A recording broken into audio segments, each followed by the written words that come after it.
Iran Israel সংঘাত যুদ্ধবিরতির মাঝেও থামছে না আগুনের লেলিহান শিখা।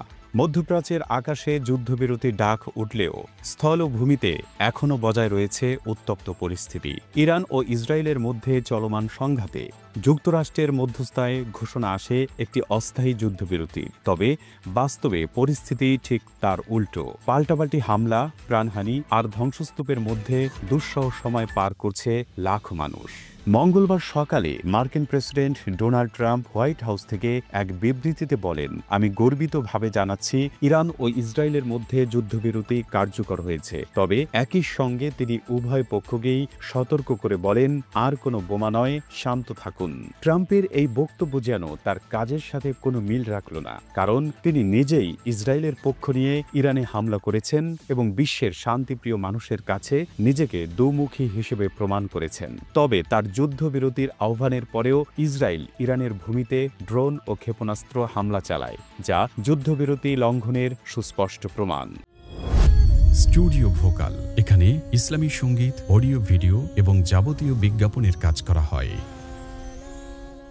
পরিস্থিতি ঘোলাটে হয়ে ওঠায় প্রেসিডেন্ট ট্রাম্প ক্ষোভ প্রকাশ করে বলেন, উভয় পক্ষই চুক্তি ভঙ্গ করেছে। আমি দুপক্ষের উপরেই বিরক্ত। এই যুদ্ধ থামানোর চেষ্টায় আমি একাই লড়ছি। ট্রাম্প ইসরায়েলকে সতর্ক করে বলেন, তেহরানে আর কোনো বোমা ফেলবেন না। এছাড়া ইসরায়েলের দক্ষিণাঞ্চলে একটি হাসপাতালে ইরানি ড্রোন হামলায় রাসায়নিক লেকেরও আশঙ্কা তৈরি হয়েছে। এই সংঘাতে উদ্বেগ প্রকাশ করেছে ইউরোপীয় ইউনিয়ন, ভারত, চীন, তুরস্ক ও সৌদি আরব সহ একাধিক দেশ। জাতিসংঘের মহাসচিব এক বিবৃতিতে বলেন, এই সংঘাত যেন আরও বড় পরিসরে না ছড়িয়ে পড়ে সেটি নিশ্চিত করতে এখনই কূটনৈতিক উদ্যোগ জোরদার করতে হবে।